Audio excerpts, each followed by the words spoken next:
Hello and welcome to the Hank Cisco Show. My name's Stan Husky. I'm doing my best here to fill in for Hank while he's recuperating. Hank spent a lot of time in law enforcement, and we have a gentleman with us here today who has done the same thing, quite an impressive background. I was just speaking with him a little bit off camera, and I know Hank will miss this show and would have wanted to have interviewed you. So let's get right to our guest today. Mr. Todd Bereda is the new police chief in Bridgeport, PA. Todd, thanks for being on the show today. It's my pleasure. It's an honor after watching some of Hank's shows in the past, and with his connection to law enforcement, I look forward and I'm honored to be able to be here today. Well, I know, like I said, that Hank would have loved to have been here to interview you. Spent a lot of years in Norristown as a police officer. In fact, my wife remembers, and a lot of people remember him as Sergeant Cisco. And he would go into all the schools and teach them a song about crossing at the crosswalks. And I think my wife could still recite the words to it. She remembers that song well. So he made a great impression on the people here in Norristown, and I know you're trying to do the same thing over in Bridgeport. Tell us a little bit about Bridgeport and what attracted you to it. I believe your family's from there. Absolutely. So I have a unqualifiable passion for Bridgeport. My family came. My great-grandfather's house was 2 doors down from St. Augustine's Parish, which unfortunately is no longer there. That was the Brennan side, my Irish side of my family, and the Beredas that were in Hebnerville, which was just a few blocks over, and the continuation over like off of Ross Road and Fifth Street was called Hebnerville. Well, it's no longer. They ended up knocking down the houses for an eminent domain and taking it when they were building the highway that actually goes nowhere right now. So my Italian side, to a great extent, migrated over to Norristown. My Irish side stayed there. So the whole issue was that my family has very long roots in Bridgeport, and I consider that my hometown. And after 34 years in law enforcement, to be able to come back to your family's hometown to make a difference, that's why. So when did you officially start? I was sworn in on November 13th. Okay. And I just retired the afternoon of November 13th after 27 years of service in Tredyffrin Township, Chester County, at that police department. So you said something earlier, a little bit off camera, that I found interesting. You spent some time at the White House. I did. Why don't you tell us about that? Sure. So I enlisted in the Marine Corps, and I spent 6 years in the United States Marine Corps, and I worked for the White House Military Office, and was assigned with HMX-1, which is Marine Helicopter Squadron 1, Marine 1. You'll see the white top green helicopters landing on the south lawn of the White House, and I was assistant security chief for a unit there, and I served with or for President Ronald Reagan for his last 2 years, and President George H.W. Bush's 4-year term. So I've been everything from doing tours at Rancho del Cielo in Santa Barbara at Reagan's Ranch, spending Thanksgiving there, chatting with the president, off a horseback to Kennebunkport. That sounds fascinating. So what was your actual job? Did you escort them to the helicopter? You'll see pictures of you'll see 2 Marines by the front of the helicopter. And one, if you're getting on the helicopter, the Marine to the right will have a sidearm, a weapon. He's the guard. The other one would be the crew chief. So I was a Marine security guard. And what we did is we provided 24-hour protection to the aircraft. So wherever the aircraft went, it was under our eyes. It was never left unattended. So therefore, we had missions when I was stationed in Washington, D.C. So when the foreign heads of state would come in, we would go to the reflecting pool and use the helicopter and take them out to Andrews. When we were at Andrews Air Force Base, the vice president and president would arrive. We would meet them there on the ground with Marine 1 to lift them from Air Force 1 to Marine 1 back to the Naval Observatory for the vice president, or with the president back to the White House. And so wonderful. My oldest brother's a Marine, so you guys are considered pretty tough and pretty ramrod straight, I guess would be a good way to put it. And you see you guys on TV, and you're standing there. Did they ever chat with you on the way by, or are you supposed to stand there and not say a word? And well, kind of both. So yeah, there's been times where we've chatted. I've taken my mom to a White House Christmas party. We've up at the ranch with President Reagan. There was times he wandered up, and I remember one specific time he told a joke about President Lincoln, and unfortunately I can't remember the details of it, but we just sat, it was just the two of us, and chatted, and later on that afternoon he came back with Nancy, and they brought us Thanksgiving dinner. So very personable, both very men of, there were honor. President Reagan had that ability to make you feel like you're the most important person in the room, and you could have been the guy cleaning the silverware. Right. That was just his nature. President Bush just was as good and as thorough and as caring and considerate as he appeared to be to the general public. He was that type of person too. So is that like a certain stint, like you can only do so much time there and then you have to move on from there? Correct. So you can do so much time there, then you would go back to the Fleet Marine Force, where you might, as an MP, we go to Camp Lejeune or Camp Pendleton. But I was boarded for counterintelligence as well. And so after my time, my 6 years, I made a decision, and I decided to stay in law enforcement, and I used my tools and my training and decided to bring it back home. And that's when I decided, I got out of the Marine Corps and I ended up going to Tredyffrin Township Police Department, where I actually worked with my father for 5 years. Very nice. Yeah. And again, off camera, we've chatted a little bit. I spent a little time as the police reporter for the Times-Herald in Norristown a few years ago. And you mentioned that when I brought up the name Mike Beatty, who's now the police chief down there, you said you guys kind of switched roles and you came into Montgomery County. Yes. Bridgeport is a different little town. I can remember, I'll go back down memory lane again. I think when I was covering it, it was the Borough Hall obviously was there, but it was more of a smaller building. I think they tore it down and put up a new Borough Hall. Mm-hmm. And I remember going to see the guys. It was like in an old paneled room, and right. It's come a long way. That's where I'm going with this, and the town has come a long way. Tell us some of the challenges, though. Even though it has come a long way, still a pretty small town. I think there were 4 police officers when I covered them back then. I think you're up to about 6 or 7 now. 13 total 13? With part-timers, 9 full-timers, including me. So yeah, there are leadership challenges, and there are challenges with the borough. Bridgeport was always diverse. It was Irish, Italian, Polish, Ukrainian. We had probably 7 different churches that were in town, as many churches as there were bars. People did their socialization based upon what parish they attended, and the functions went from there. So with the minimization of the churches, there's a change in society in local Bridgeport as to what are the important things again. So there's changing. There's now there's still the old guard with the old folks within the Italian and Polish and Ukrainian and Irish communities, and then there's folks that are from Mexico and Guatemala and people from all over the world that have then come into the town either as a renter or as an owner. We've also switched, and I've seen a change with professionalism, local businesses that needed professionals, where you have attorneys and scientists and accountants that are coming into town because the property value in the Upper Merion School District in Bridgeport specifically is a value, and so these other groups of people are coming and populating it. So we have a vast mixture. So it's more of a mixture than ever before. And so whenever you have that, you have bias and all kinds of changes, and so you need to be open and how to work better together. And so that's why I'm there, is to help us all work better together.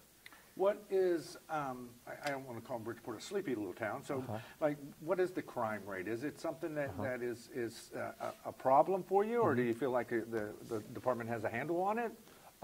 I can say that the residents of Bridgeport are well served by the officers that they have there. As far as what kind of crimes, you'll have domestics. There's people that are supervised because they're on probation or parole. You have your DUIs and drug offenses.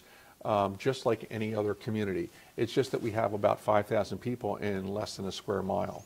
So it's dense, and with density comes issues because of the close proxemics between the parties. Sure. So a noise where, when I was in Tredyffrin, but you're on an acre lot, is different from the noise if you're sharing a common wall. Sure. And you have a pet. So those things create differences between neighbors that sometimes, like I like to do peer mediation and neighbor mediation and find different ways to resolve issues. Sometimes that can be long-standing.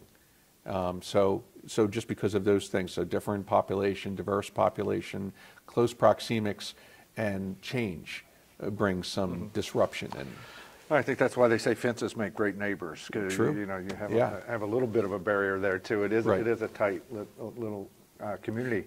But there's some growth going on as well. Yes.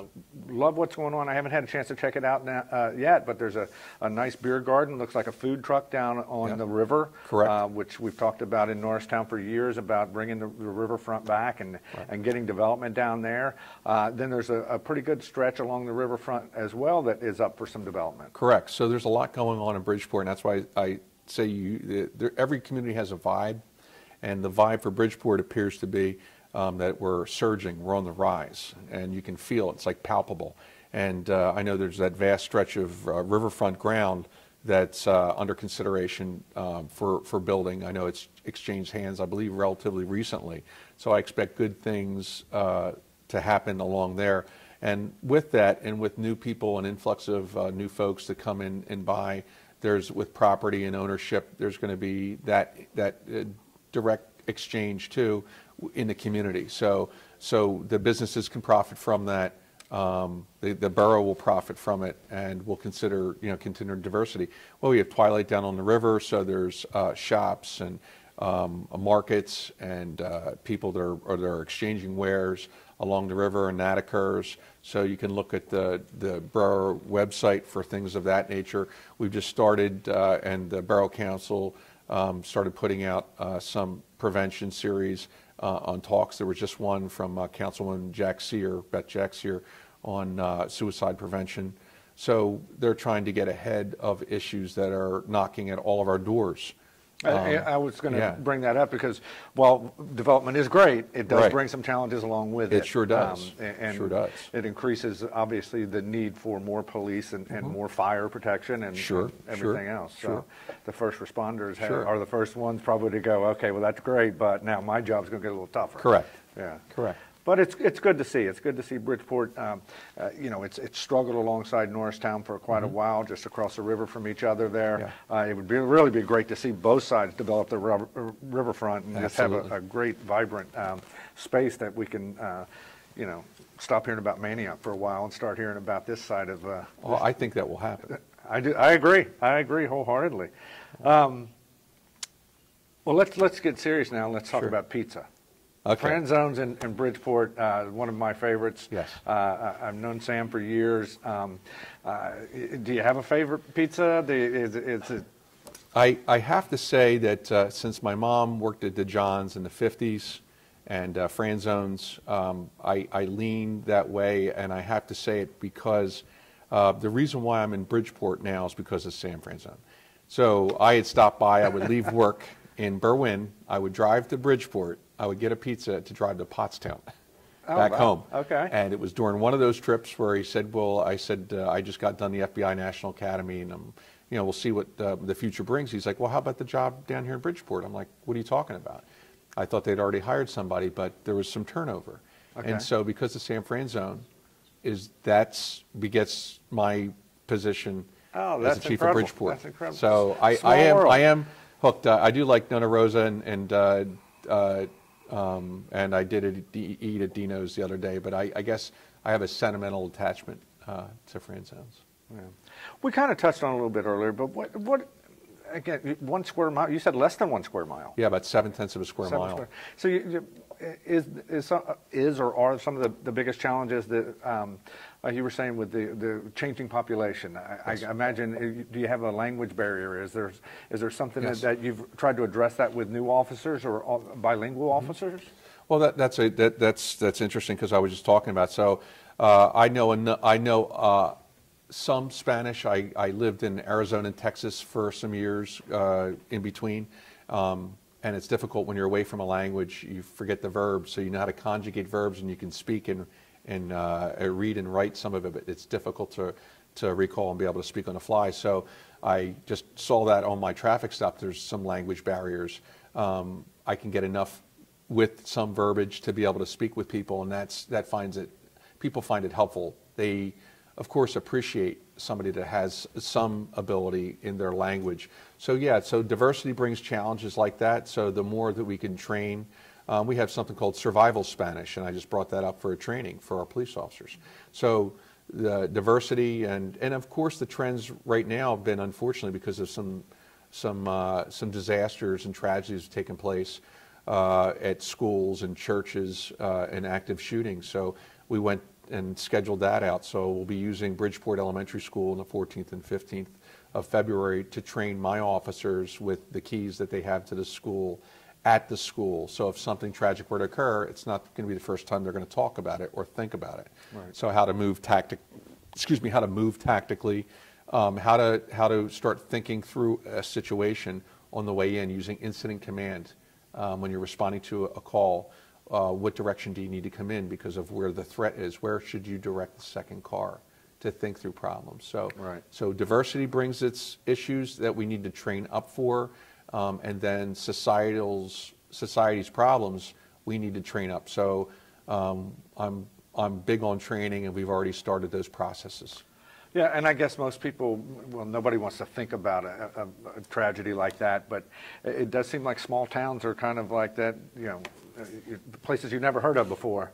And while Bridgeport, Connecticut is a pretty well-known place, not a lot of people know about Bridgeport, PA, but correct. You're part of the Upper Merion School District. Correct. So I guess you work closely with the officers over in Upper Merion, and absolutely. I guess West Conshohocken is the other municipality. Yes. That makes up the school district. Yes, sir. How does that work? How do you guys, do you meet on a regular basis? Do you? Well, the initial part is that through the Montgomery County Chiefs, we gather, and I'll be meeting with them, a group next week, and working closely with Tom Nolan, who's the chief of Upper Merion. Mm-hmm. My stepfather was a sergeant, did 39 years in Upper Merion. I grew up in Upper Merion, and my great uncle did 30 years and was a lieutenant in Upper Merion, so I'm obviously pretty well connected with Upper Merion. And because of that, we get together, we talk. Recently, I, along with Chief Nolan, spoke to the Upper Merion School Board about trending issues in security.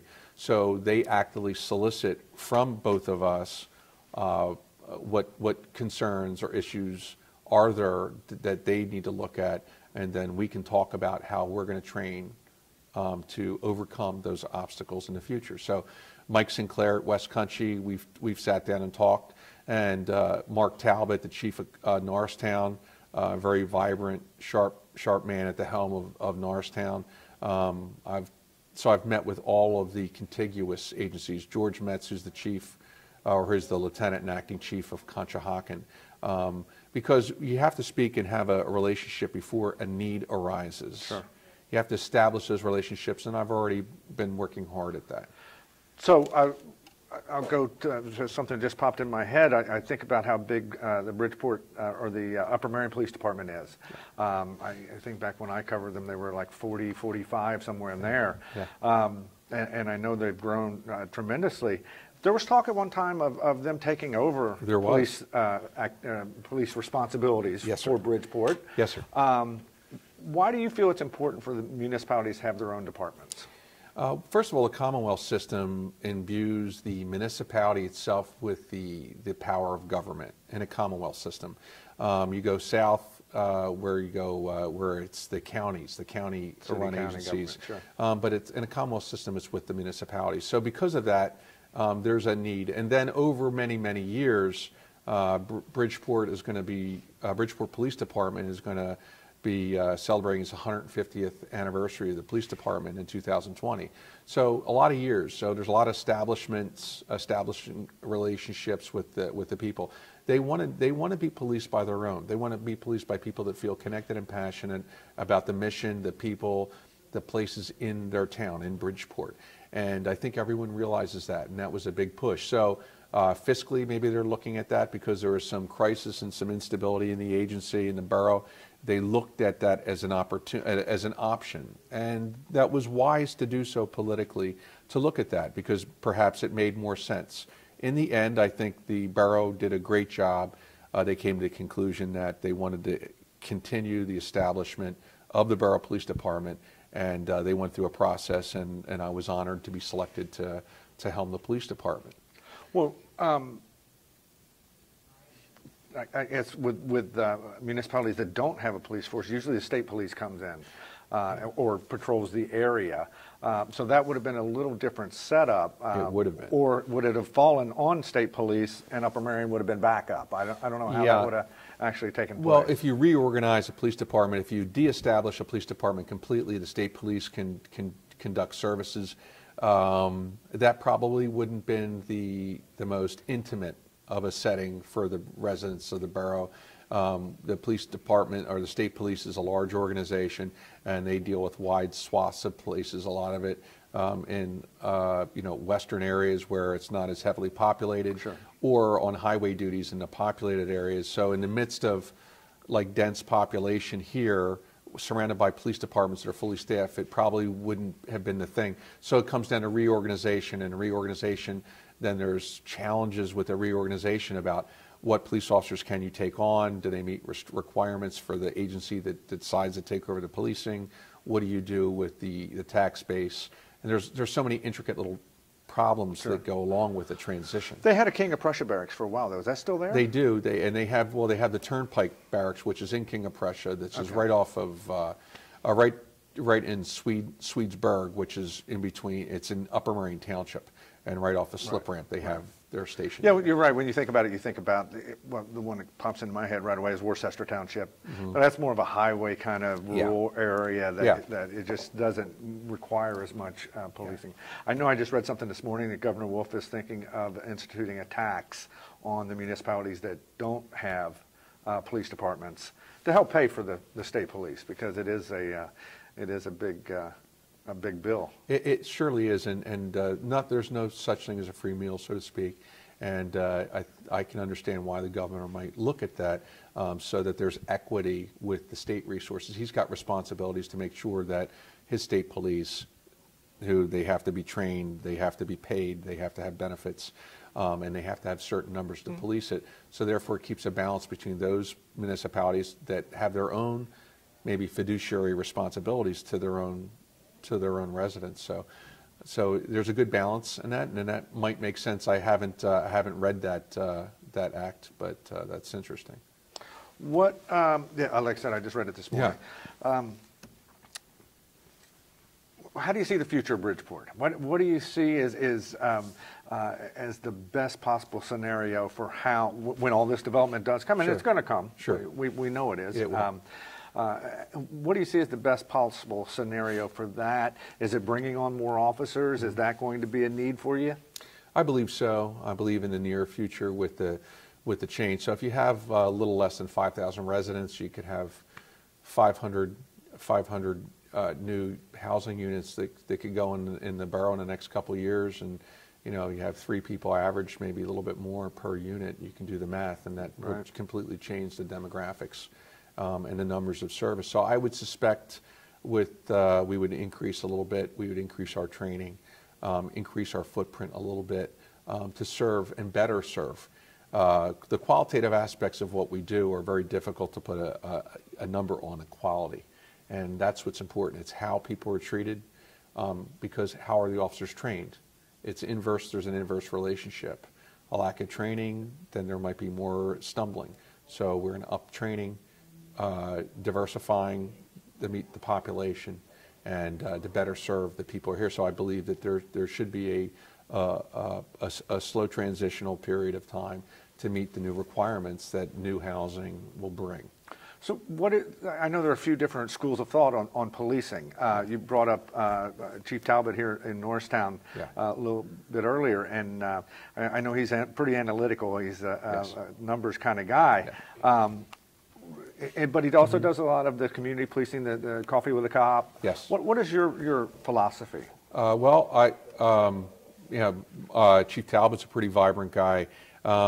I think if you've already seen, and people have seen a change, when I came to town, before I came here, I had a vision statement, it's Bridgeport Strong.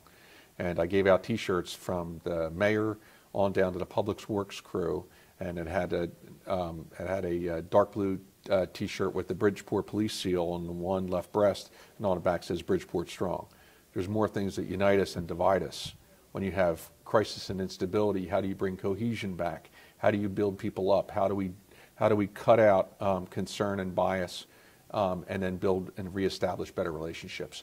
That's my theme with Bridgeport Strong, and that's what I've been getting directly out to the residents, and it's really resonated with them. So, you know, if you look at the Bridgeport PA hashtag Bridgeport PA Strong, you'll see I've had probably upwards of 3,000 hits in social media in the last 60 days from my visits. So I've gotten out to businesses and met with individuals and met with all the different people that could be players, whether you're Senator Leach or Representative Briggs, the fire chiefs that will have to serve next to each other, the people and the business owners, so that you can feel a palpable vibe. So my thing is, I'm an analytical person by nature, probably like Chief Talbot, so I look at the numbers, and as well as I'm a qualitative people person. I enjoy people.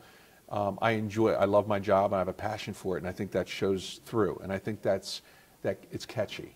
And so when we go out and we police, you get out of the car and you talk to people.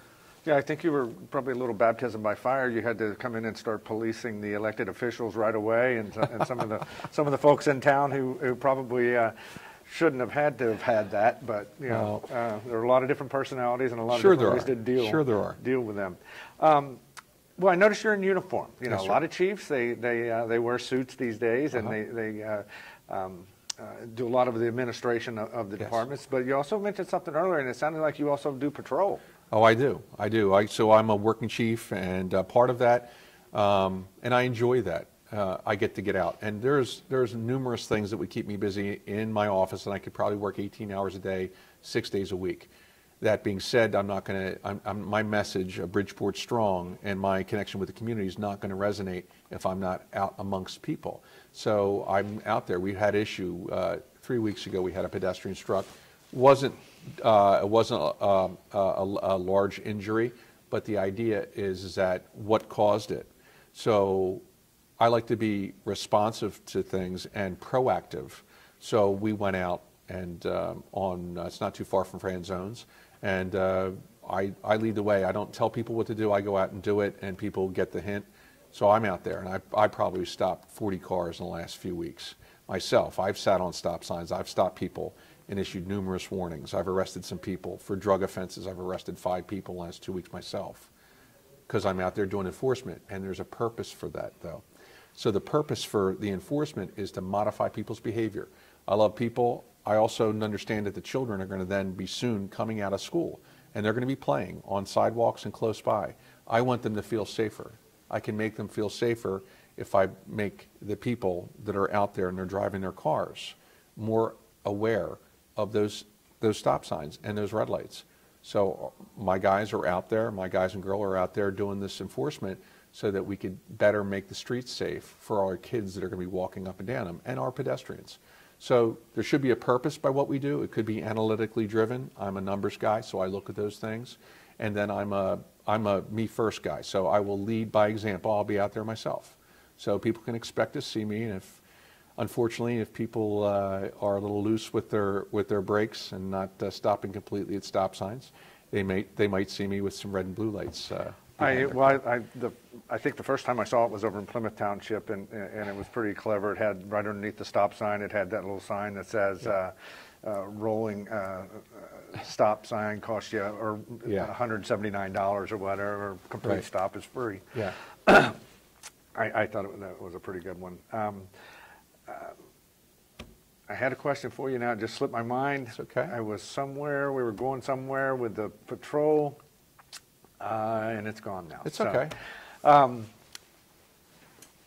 What is there anything that I haven't asked you that you, when you knew you were coming on the show, you thought to yourself, well, I want to make sure I get this point across? Okay. Is there anything that you really wanted to get out there and to the public? Right.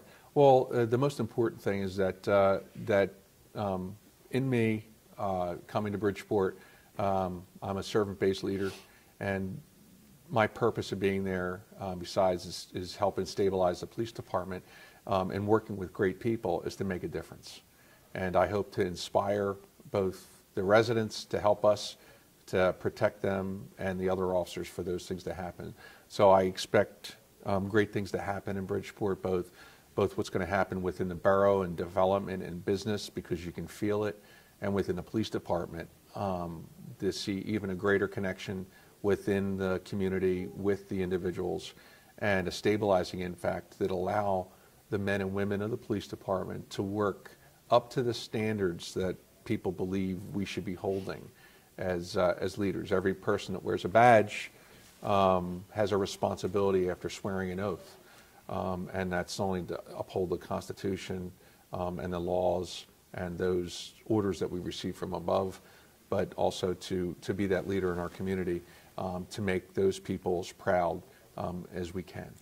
Well, and in my opinion, the way you're going to do it, and it just popped back into my head what I was going to say, is getting out from behind the desk. Yes. I wholeheartedly believe that. I spent a few years after being a cop reporter as an editor as well, and I would hate it when I'd see my reporters sitting at their desk. I mean, you know, the story's not going to come in here to you. You need to get up, go out, and find the story. And I'm sure the same way with your job. The criminals aren't coming to you and going, hey, I just did this over here. You know, can you come arrest me? Yeah. You know, getting out there and being seen too is going to be huge. I think, and a great way for you to connect, obviously, with the community. Well, listen, greatly appreciate you being on today. My pleasure. Bridgeport is a neat little town. There's a lot of cool stuff going on there. I hated to see Chicks go away. It was one of my favorite spots, but. It's an up-and-coming town. You were saying it earlier, and I'm looking forward to seeing what happens over there on the riverfront. I think developing that will just bring people out in droves and make your job tougher. Well, I welcome the challenge. Well, Chief, thanks again for being on today. Greatly appreciate it. Thank you for watching. As I will always sign off as long as I'm here for him, everyone keep bobbing and weaving.